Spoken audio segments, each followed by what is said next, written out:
Now we're Hi, recording. I am Mary Wu, and I am here with Allison Verhalen.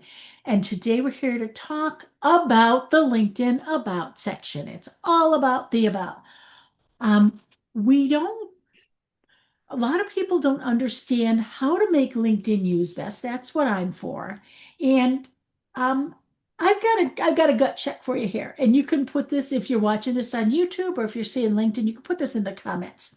Um, do you check out people before you do business with them? I know that I do, and I know where I check that out. And a lot of times that's on LinkedIn. And the About section, the way LinkedIn sets it up, is pretty high up in their view. So they must think it's a fairly important section too. So I like to get people to make sure their About section looks good and not to forget to check it about once a year or so and make sure that it's still relevant. So if you haven't checked out your About section, today's a good day to start thinking about that. But here's the thing. We think it's a bio. It's actually not a bio, it's a pitch and a conversation with your clients. So the good ones do three things. I've got notes here, three things. They hook you in the first two or three lines. One of the things that I love to say about people on LinkedIn is that the average LinkedIn user has an attention span longer than that of a goldfish, but you've got to get them in that goldfish attention. So you got to get them in the first two or three lines. Also, the way, and I'll show you this when we get over to the sharing the screen, you only get to see the first two or three lines before you have to click more. So you got to hook them in there. Then the middle part is where you give your story and talk about what you do for people, not what you've done, but what you do for people. And you end it with an invitation. You don't just fade out, you make sure there is some solid call to action in there. Now put those ideas in your back pocket, and we're going to look at some people that I know. Um, the first person we're going to look at, we're going to kind of look at my thing because this is what I have it open to when I have it open. And up here, I'm going to search for John Asperian. John Asperian has a LinkedIn podcast, runs a LinkedIn conference, has a group of LinkedIn members that are all LinkedIn trainers that go to him for training. So he knows LinkedIn. He also is a copywriter and knows words. So he better have a good about section, and he does. We're going to go down here. We get the first couple of lines. He's an independent LinkedIn trainer that offers training sessions. You get right now, you know what he does. Do we want to know more about him? Yes. And I love the way he has his setup. First, he talks about his community, which is what I'm in. He talks about training sessions he has, and this is interesting. Not a lot of people do this. He has his pricing right in his about section. Some people advise against that. Some people advise you do it. But right now, we know that if I can't afford him, I'll walk away so he doesn't have to have conversations about that. He talks about his background. Um, and when you make a connection request on LinkedIn, you can put a note. And if you put a note to him, pineapple is his secret word. This tells him whether somebody's actually gone through and looked at his profile. And then he's got some icebreakers. So it's a really good, it's a really good about section. One thing I would change if I were rewriting this would be to put a call to action at the bottom. Like, if you that 20-minute, but it's really good. The next person I'm going to talk about, and I really struggle to find people that had great about sections that weren't LinkedIn trainers. LinkedIn trainers have good about sections. Go look at them. It's hard to find other people that are doing them well. Stacy Montgomery, Allison knows her. The one I'm going to show you this. The one thing I would change is because the first thing we saw was just these two sentences. I would tighten that up a little bit at the top so that we also get to see a little bit more. I like the way she shudders when people say somebody's just a mom. She's kind of brilliant. She's actually an attorney. She tells a little bit about her story and her what she did when. I like bullet points because our brains, when we see those, it just lists a little bit more. So I like that. Couple of other things in here I like. Now remember, I said you got to grab them in the first sentence because you're not going to get them past there unless you grab their attention right away. So this would all be a waste if she didn't get them right away. Um, I love this question. Do you want your students to learn strategies that will improve self-esteem? Actually, if I was rewriting this for her, I might put that up at the top. And the other thing that I love in her here is that she puts client feedback in here, which a lot of people don't do. And now we're going to look at our third person. Who have we got? Allison Verhalen. Now, the, lots of stuff right. And I like this number. My first client told me I brought in 75,000. Wait, what? Dollars. We like dollars. Dollars are good. Um, and so that's a part of her story on how she got into it, but also she puts a win with numbers. We like numbers. We like to see big numbers, especially when there are dollar signs about it. One of the things that she did here that the other two did not do is to put in a one-to-one chat, right? It's right there in her about section. If you've gotten that far, you can click on it and go have a conversation with her. She didn't use bullet points. There is no perfect about section on LinkedIn. Mine is also not perfect, but that's okay. Because if you've got something there instead of nothing, you are way ahead of the curve. So many people either think it's a resume or have like a me, and not really talking about how you offer things to other people. These are great examples. There are other great examples. And, if you know somebody who's in your industry who's doing really well on LinkedIn, pop over and look at them. But for now, I'm going to do the hardest thing ever to do on a Zoom call. I am going to mute myself, and then Allison is going to tell us a little bit about how to put the right words in there. Because if you're looking at somebody's profile, you can scroll down here. But how do you get somebody who's not looking at your profile to get over here? Allison's going to talk to us about that. There we go. Awesome. Yeah, I should caveat this with the fact that I have been meaning to update my about section for a good 8, 9 months now. So, yeah, I do look at it and kind of cringe, but thank you, Mary, for singing my praises. Yeah, I do want to talk actually a little bit more about formatting.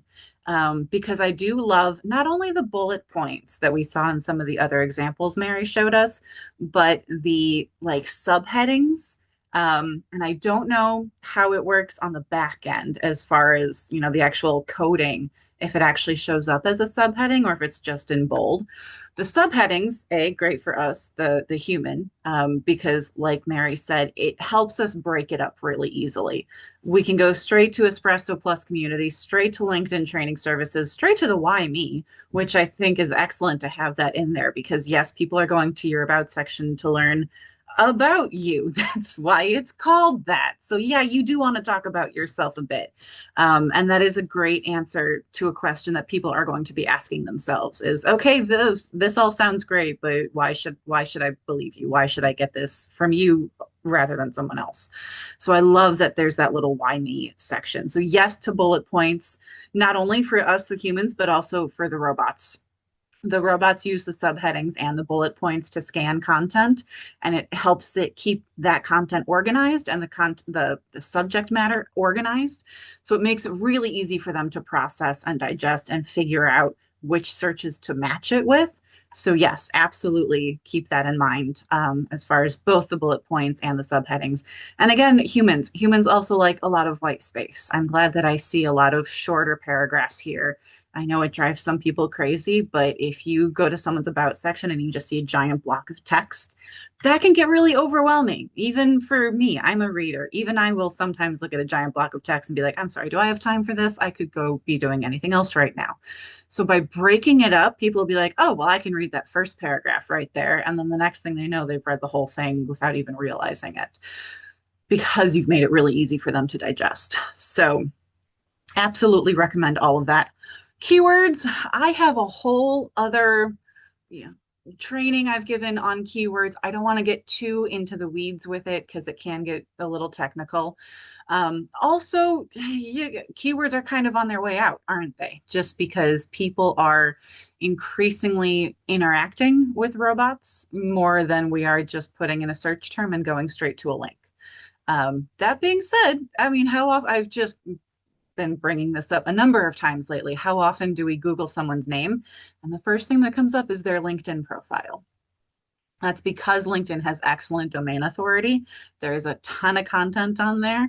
The robots love that. The search engines love that. They are pulling from that all the time. So if you are not active on LinkedIn, if you are not establishing yourself as an expert on LinkedIn, not just on your website, which is my jam, and obviously I do recommend that, but LinkedIn should, let me clarify, social media should be part of your strategy. Obviously, if you are watching this, LinkedIn is part of your strategy, or you're wondering if LinkedIn should be part of your strategy. I do more of an overall marketing strategy. So I tend to talk to my clients about like, is LinkedIn right for you? Should you be on Meta? Should you be on YouTube? Where should you really be hanging out? But since you are connected with the fabulous Mary Wu, you are probably thinking LinkedIn. I am very active on LinkedIn. If you check out my profile, I do post multiple times a week, and I do try and make sure that I am constantly positioning myself as an expert, not just a me. Here's what I'm doing. Here's what I think. Um, so yeah, we got formatting. Pricing is an okay. So we're gonna get back to keywords. Keywords, I would absolutely say, obviously, your job title, because that's a big thing that people are searching, especially in the later stages of the buyer journey when they're thinking, I need to hire so and so. Again, John Asperian, excellent example, right at the top, LinkedIn trainer. If you are searching for a LinkedIn trainer, not only are you going to click through on his about section, but you're more likely to find his about section because that keyword is in there. And it's not like stuffed in there. It's not obvious, like, okay, wait, what? Okay, it's too much. It's LinkedIn trainer, LinkedIn trainer, LinkedIn trainer. We get it. It's like, no, it actually makes sense in the content when he's talking about what he offers, about the kind of training that he does. Obviously, we all know a million different trainers and consultants that offer all kinds of training and consulting. But he's very specific about the kind of training that he does. So if you are someone who start to think, do I need some help with my LinkedIn profile, with my LinkedIn strategy? Who can I reach out to? Is LinkedIn training a thing? If you do, you might find someone like John. You might find someone like Mary. So absolutely use those keywords. I do pay for my keyword research tool. If you want to use a free one, Google Keywords is free. It's not great, but it's a good starting point, especially for people who aren't professional in SEO. If you just need a little help polishing your profile and making sure you're showing up in the right searches, it can be a good start. Neil Patel also has a keyword research tool that is, I think you get three free searches per day. So you can use that. And again, it's not a great tool. It doesn't have the best stats. But when you're looking for a keyword, you always want to strike a good balance between what is a good, has a fair number of searches, but also is not super competitive. So LinkedIn training, I have not looked this up, so I'm pulling out of my butt here. But I would guess there are not a ton of searches, but that it's also not super competitive. And I mean, there's a benefit to targeting stuff that doesn't have a lot of searches, right? Because that means the people who are searching for it are very motivated because they've reached a point where they know they need help and they know what they're looking for, and they're more motivated to take those call to actions to take the next step in the buyer journey. So again, there's a lot more information on keywords, but at the end of the day, it all comes down to what are the questions your people are asking. So from a layman's perspective, as someone who's not an SEO strategist, I would just say maybe you should try. One thing I always love to do is anytime I get a question in a prospecting call, in a networking conversation, if I've just given a presentation and a question comes up, we've all been in those situations where we're answering the same question over and over. I, as an example, have been hearing so much about, so what about AEO? And I roll my eyes and try not to throw something, but that's a topic for another video. But the point is, it's a question I hear over and over and over, and there's no escaping it. And I'm sure you have something similar in your industry, which is probably also AI related, because that's all anyone wants to talk about these days. But what are those questions that you hear over and over and over again? What are the specifically, what situation is someone in when they finally reach out to you? What questions are they asking when they're in that situation? What are they dealing with? What problems are they trying to solve? And if you can kind of reverse engineer that and figure out, all right, if they're in this situation and they're looking for this, they're probably using these search terms. They're probably asking these questions.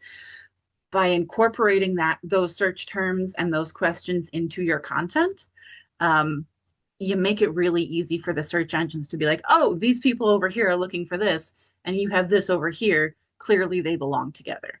That is another great way. I mean, why me is one example. That's not great for SEO, but you can create a subheading in your content that asks that question, and then the content below the subheading answers the question for them. That is awesome for SEO. That is the kind of thing that we see those FAQ sections, the frequently asked questions, where people get all those questions you ask, and people have that list of questions and an answer for each of those questions right there, either in their about page or on their website.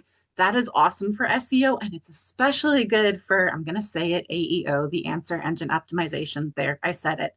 Because people, when they're dealing with a chat bot, are less likely to click, to go straight from asking a question to clicking through to a website.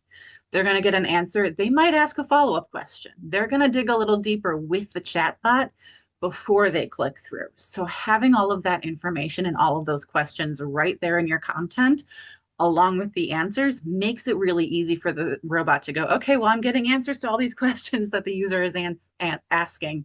All of the answers are over here, and this is where I'm pulling from. So when the user finally asks for a link or the name of a company, I'm going to send them over here. I do love the tell a story. That's nothing to do with SEO. That's just good writing. The why me is a great way to have a story. You saw right in my bio, it was very story centric because I am a storyteller. So I love telling a good story. Yes, like Mary said, we love a good number that can get our attention. It's not going to stick with us. I doubt that you remember the number that Mary said as she was introducing my profile. You might, because it was a pretty impressive number, but if you've read the story, if you've read my about section, you're going to remember the story more than the number. You're going to remember oh, that's what Allison got for her client. Okay. That's how that worked. Yeah, maybe I do need to talk to Allison about blogging. Maybe I do need to talk to Allison.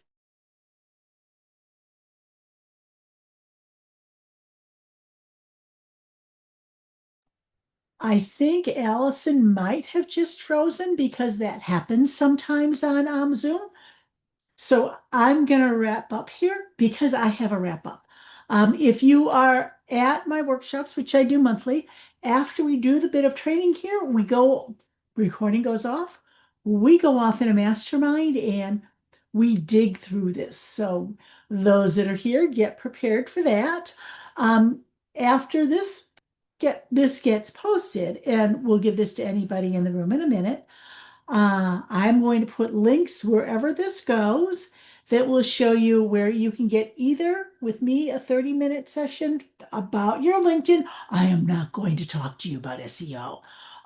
Or with Allison about SEO. She may give you a little bit of hints about LinkedIn, but that we both are very good at staying in our lane, and we both respect each other, as you can tell, a lot. So find people you can respect a lot, do some business with them. And the only other thing I'm going to say is if you come to my monthly workshops and hang out, if you don't come to my monthly workshops and register, you get the recording. If you come and hang out, then you get to do the actual work, because we all know that We go and we do trainings and then we put it aside and say, I'll look at that later. And later never happens. So if you're not able to be at the workshop today, make sure you reach out to Allison or I and do the work later. This is what we do for free. What have we got behind the curtain? Allison, you got anything else to add now that you got back? Yeah, sorry. Apparently my network is unstable. That happens at times. We all know that. We all deal with technology. We all know the struggle. Yes, just like Mary said, I do offer more customized insights behind the curtain. And you can again, it's all right there on my LinkedIn profile. You can DM me there. You can schedule a chat with me. I do also have my marketing strategy session. I'll give Mary the link. That is $147 for half an hour if you have a particular question that's been bugging you or something in your marketing that you think should be working and it's not working and you're trying to figure out why. Let's talk it out. Let's brainstorm together and come up with some ideas. And I've done this with Allison, and I probably need to redo that again because it's been a year and a half, I think. And I was going to we say at least a year. all know how much things change in a year and a half. And my 30-minute session right now is $74. But after looking what John charges for about 30 minutes and what Allison's charging, I'd hop in there sooner than later. I've been having people talk to me about my pricing a little bit. And I should maybe respect myself more and my time more and listen to people. But thank you for coming today. This is where the recording ends and the work starts. And you can come to my workshop next month. I'll put the link for that in there. And you can find Allison all over the place. Have a great day.